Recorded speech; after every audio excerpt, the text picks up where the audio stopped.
Hello everyone, good morning and welcome back to my channel. কেমন আছো তোমরা সবাই? আশা করছি সবাই ভালো আছো আর আমিও ভালো আছি। আর আজকে হচ্ছে ফেব্রুয়ারির 19 তারিখ, বাজে এখন সকাল 10:30। আর এই 10:30 থেকে আজকের ব্লগটা শুরু করছি।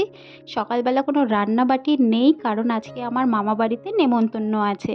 তো দেখতে পাচ্ছ সকালবেলা রেডি হয়ে গেছি, মানে ব্রেকফাস্ট করে ঘরের টুকিটাকি কাজ করে তারপর দুজনে মিলে রেডি হয়ে গেছি। আর এখানে ও আমার পিছনে লাগছে। তো দেখতে পাচ্ছ বেরিয়েও পড়েছি। আমরা কোথায় যাচ্ছি বলো তো? আমরা যাচ্ছি হচ্ছে বাবুঘাটে। আমার মা অনেক দিন ধরে বলছিল একটু গঙ্গা জল এনে দেওয়ার জন্য।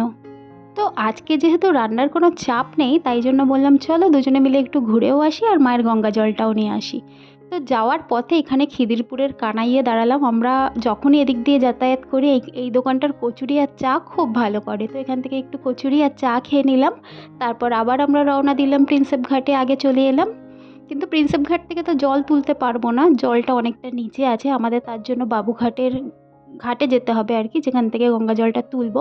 তার আগে ভাবলাম প্রিন্সেপ ঘাটটা একটু ঘুরে নিই। তো দুজনে মিলে এখানে গঙ্গার পাড়ে অনেকক্ষণ বসে একটু গল্প করলাম। অনেক দিন পর আসলাম তো বেশ ভালো লাগছে। আর ট্রেন লাইনের উপর থেকে আমরা যাচ্ছি এখন।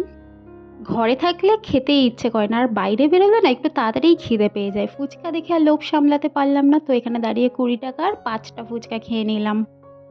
তো রোহিত তো ফুচকা খায় না, আমি একা একাই খেলাম। এটা হচ্ছে আমার সবথেকে বড় দুঃখ, কোনোদিনও ফুচকার দোকানে আমার পাশে দাঁড়িয়ে ফুচকা খাইনি আজ অবধি।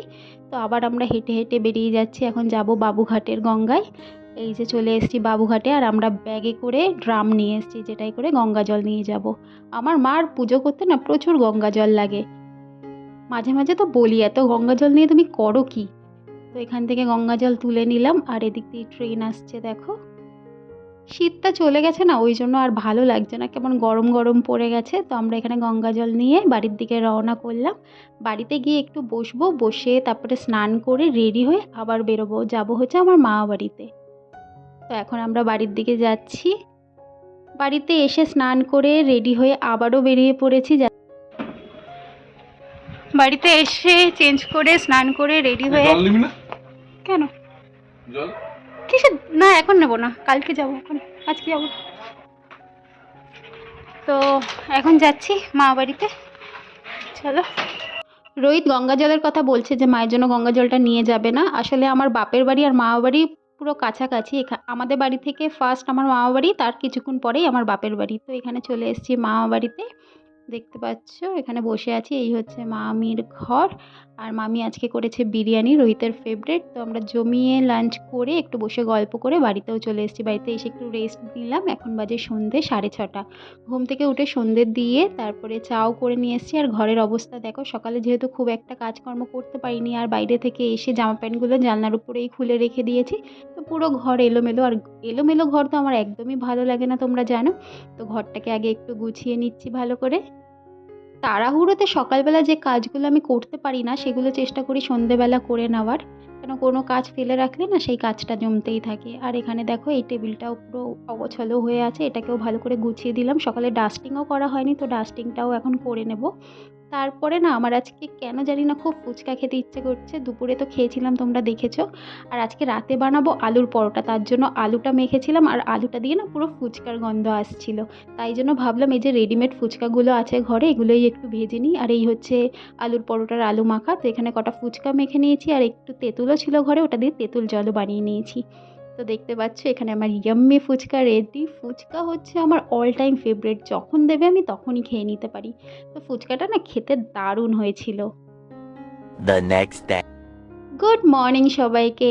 আজকে হচ্ছে নেক্সট ডে, মানে 20 ফেব্রুয়ারি, মানে ফেব্রুয়ারির 20 তারিখ আর কি। কালকে ভিডিওটার কন্টিনিউ করা হয়নি, ফুচকা খেয়ে আলুর পরোটা করেছিলাম, বাট আমি খেতে পারিনি, ফুচকা খেয়েই আমার পেট ভর্তি ছিল। তো আজকে হচ্ছে নেক্সট ডে। সকালবেলা উঠে বিছানা গুছিয়ে ঘরটার একটু ডাস্টিং করে নিলাম। আর ডাইনিং টেবিলের কভারটা একটু চেঞ্জ করে দিলাম, অনেক দিন চেঞ্জ করা হয়নি। টি টেবিলের কভারটাকেও চেঞ্জ করতে হবে। আর রসুনের কি দাম বেড়েছে বলো তো, 50 টাকা শ, মানে 500 টাকা কিলো। তাই জন্য এখানে আদা রসুনের পেস্টই কিনে নিয়ে আসা হয়েছে। খরচাও কম আর বাটাবুটির ঝামেলাও নেই। তো এখানে আদা রসুনের পেস্টগুলো আমি কৌটোয় ঢেলে নিলাম, তারপর চলে এলাম ডাইনিং টেবিলের কভার চেঞ্জ করতে। আর এই পর্দাগুলো না আমার অনেক আগের, জানো তো। এই যে ডাইনিং টেবিলের কভার, টি টেবিলের কভার, এগুলো কিন্তু কোনো কভার নয়, এগুলো পর্দার কাপড়। তো সেটাই আমি পেতে নিয়েছি, ফেলে কেন দেবো, এইভাবে ঘরোয়াভাবে ইউজ করা যাবে। তো আজকে বানাবো হচ্ছে আর মাছের পাতুরি। আর মাছের পাতুরি খেতে আমার দারুণ লাগে। আর রোহিতের আবার আর মাছের তরকারিটা খেতে ভালো লাগে। তো আজকে আমার পছন্দ মতো এই রান্নাটা করছি। অল্প একটু আর মাছ নিয়ে নিয়েছি, সমস্ত কিছু দিয়ে ম্যারিনেট করে নিয়েছি। তারপর পাতায় দিয়ে, যেভাবে আমি পাতায় ভাজা করি সেইভাবে আজকে রান্নাটা করে নিচ্ছি। এই রান্না বসিয়ে দিয়ে আমার প্রচুর কাজ আছে। ঘর ঝাড় দিতে হবে, ঘর মুছতে হবে, জামাকাপড় ভেজাতে হবে, জামাকাপড় কাচতে হবে। তো প্রচুর কাজ, একটা সংসারে তো কাজের শেষ নেই। আর এখানে দেখো পাতায় ভাজাটা আমার হয়ে গেছে, একটু তেল ছড়িয়ে দিলাম। আর এটা জাস্ট ইয়াম্মি খেতে হয়েছিল। আর এখানে দেখো কালকের মাংস আছে, এটা রোহিত খেয়ে নেবে। এখানে আমি করেছি টমেটো আর তেঁতুল দিয়ে টক ডাল। গরম পড়ছে না, একটু টক ডাল খেতে ভালো লাগে। এখানে মাছের ডিমের তরকারি। আর এখানে আমি কুলের আচার করেছি। আর তো মাছ পাতুরি করেছি, দেখেই নিয়েছো। এটাই আজকের দুপুরের মেনু।